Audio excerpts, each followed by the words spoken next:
So summer 2020 so far has been pretty typical as far as depressingly dependable greyness and picnic ruin and drizzles are concerned. But as far as smartphones go, it's actually been pretty bloody exciting, especially if you happen to not have a huge whopping wodge of cash stuffed in your shorts. Just in the last few weeks, I've seen a half dozen brilliant mid-range mobiles launched, and I've been feverishly reviewing those instead of doing my usual topping up my non-existent tan down in Herne Bay. But in a strange kind of way, it's all felt like it's been leading up to this moment here, the launch of the OnePlus Nord, which just happens to be OnePlus's first mid-range smartphone in half a decade. Starting at just 379 quid, this 5G ready phone packs enough smarts to satisfy most users, once again begging that question, why would you stump up $1,000 on one of them spangly Apple or Samsung flagships? But is it really all that and a bag of pork scratchings? Well, I've been using the OnePlus Nord as my full-time personal smartphone for about a week now, and here is my in-depth review. And for more of the latest greatest tech, please do subscribe and ding that notifications bell. Cheers. Now I've got to say right off the bat, I kind of half fell in love with the Nord the moment that I slipped it from that oversized box and clasped it in my fist for the very first time. The non-stop trickles of information and teasers and everything from OnePlus over the last couple of months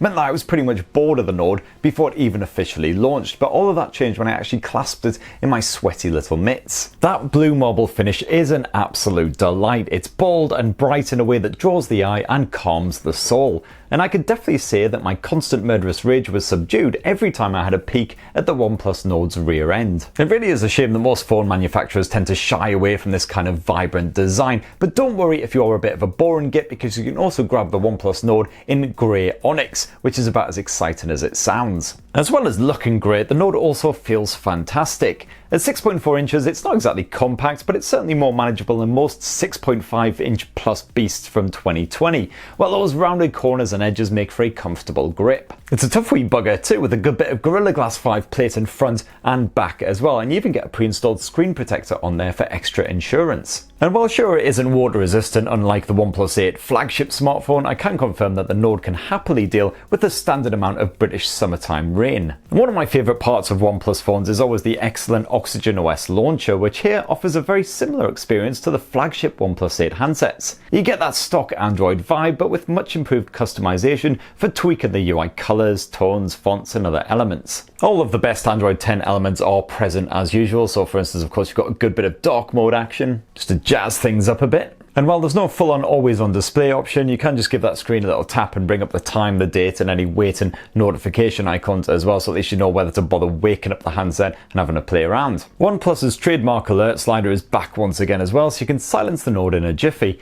And I had no issues at all with the in-display fingerprint sensor or that excellent face unlock, both of which are quick to work and rarely fail. And OnePlus definitely also deserves some kudos for guaranteeing 2 years of OS updates and 3 years of security updates here on the Nord, which almost matches Google's Pixel promise. Definitely a good bit of extra peace of mind, that is. But anywho, if you want a more in-depth look at the best Oxygen OS features and all the various other little bits hidden away inside there, definitely go check out my full OnePlus 8 and OnePlus 8 Pro tips and tricks guide, which is live right now. I'll try and remember to put a linky thing up there somewhere, although my memory is more leaky than Arsenal's defence, so I can't absolutely guarantee it. Another highlight of the OnePlus Nord is that 6.44 inch Full HD Plus AMOLED screen, which is one of the most stunning displays you'll clap eyes on around this price point. You can fiddle about with the colour output in the display settings, but I found it was near perfect on the default vivid setting. Perhaps a little warm for some tastes, but those visuals are punchy and the contrast is sharp. You get some proper black blacks, not just very dark grey.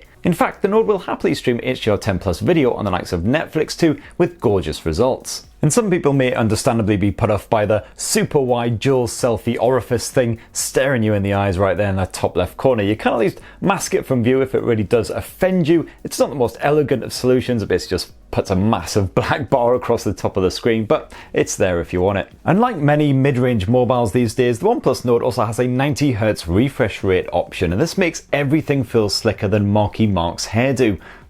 So smooth. As far as the audio chops of the OnePlus Nord goes, well, you might want to give that downwards firing mono speaker a miss. It's not exactly one of the best around. You'll definitely get much lusher audio if you hook up a pair of wireless headphones. And yeah, unfortunately, they will have to be wireless unless you fancy yourself a bit of dongle action, because unfortunately there's no headphone jack here on the OnePlus Nord. But you do get Bluetooth 5.1 support along with some proper audio codec action as well, so streaming high fidelity tracks to my LDAC headphones was definitely a joy, and no issues at all with connectivity. Plus, the Dirac audio tuner can subtly enhance your sound based on what you'd be doing, be it enjoying a flick or moshing to some metalcore. Now, are you fed up of paying £300 or even £400 on a new smartphone and still having to put up with crap performance? Well, no more. Thanks to Qualcomm's mighty Snapdragon 765G chipset stuffed inside the OnePlus Nord, you can happily game on this thing all afternoon long while ignoring friends, family and other annoying people who are desperately craving your attention. You can basically game on the likes of Call of Duty and PubG Mobile until your thumbs are little more than bloody little nubs. Even the cheapest SKU of the OnePlus Nord still comes packing a rather generous 8 gigs of DDR4 RAM, while upgrading a level gives you a frankly balmy 12 gigs of memory.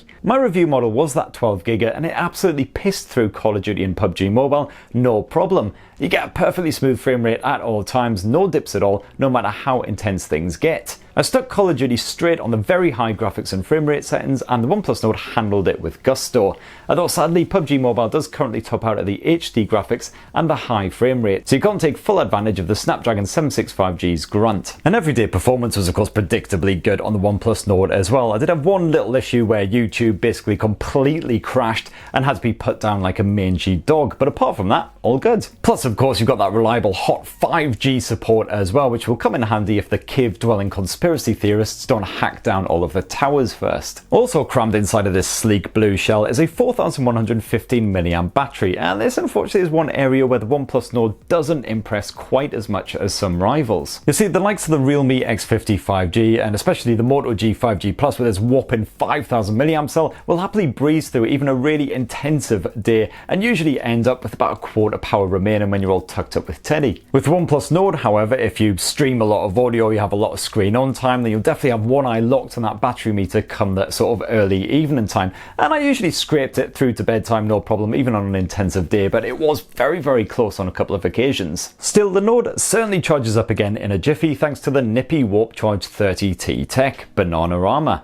And like many mid-rangers, you get 128 gigs of storage as standard, although if you throw a bit of extra cash at OnePlus, you'll get double that. And that's definitely worth doing if you shoot a lot of video, download a lot of movies, etc., as there's no micro SD memory card support here. Now let's have a gander at that rear camera tech, and what you get slapped on the back of the OnePlus Nord is a quad lens camera setup, which gets pretty standard for any budget to mid-range smartphones in 2020. And that primary lens is a 48 megapixel effort using Sony's IMX586 sensors, dependable as ever, so it's pretty much the same camera setup right there as the OnePlus 8 flagship. So once again, the results are good, if not quite industry leading. You get 12 megapixel photos by default, but you can boost that to 48 megapixels with a tap, although those 12 meg snaps look nice and sharp on a laptop or a telly screen. Colours are accurately captured unless you're in particularly testing conditions, especially indoors, with the added pitfall that any motion results in blurry pics more often than not. And OnePlus has improved its HDR smarts these past few months, so while those darker areas are still lacking in detail, it is rare to see any serious oversaturation. An 8 megapixel ultra-wide angle lens can also be called on when needed, although images are slightly distorted here and colours appear warmer compared with the main lens and just real life in general. And you've also got a 2 megapixel macro lens slapped on the back of the OnePlus Nord as well, so you can shoot grainy pics of things up close.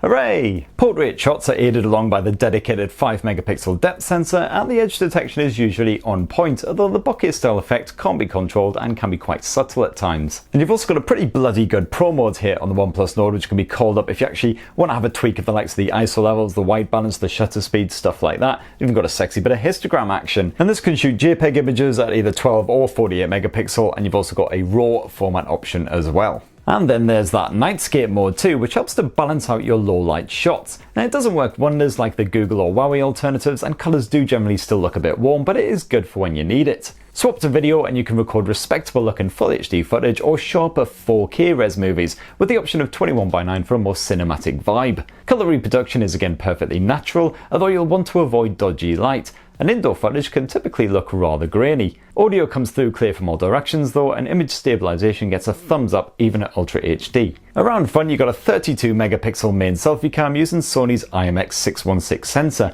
and this is decent in most conditions, although it can struggle with strong light. You've once again got portrait mode smarts as well, although again the edge detection can be a bit shonky without a proper depth sensor. And that secondary selfie lens is an 8 megapixel ultra wide angle alternative, good if you want to fit in a bit more background action or a few mates. And that right there is my full OnePlus Nord review after using it as my personal handset for a week. So as you can see, it's not quite perfect, but it's definitely very strong proposition indeed, and a strong bit of competition for the likes of the Realme X50 5G, which does of course boast better battery life. But the Nord definitely wins it for me on the software front, especially because of course you've got those guaranteed updates, and then you've got that gorgeous OLED screen as well, which is an absolute beauty. So what do you reckon on the OnePlus Nord then? Are you tempted? Be great to hear your thoughts down below. If you pre-ordered it as well, let us know if you're regretting that or if you're very, very happy indeed. Certainly, I'd be happy to have this as my full-time personal handset. It's a great bit of kit. And if you haven't already, please do plug subscribe, ding that notifications bell, and more importantly, have yourselves a lovely rest of the day, people. Cheers, everyone. Love you.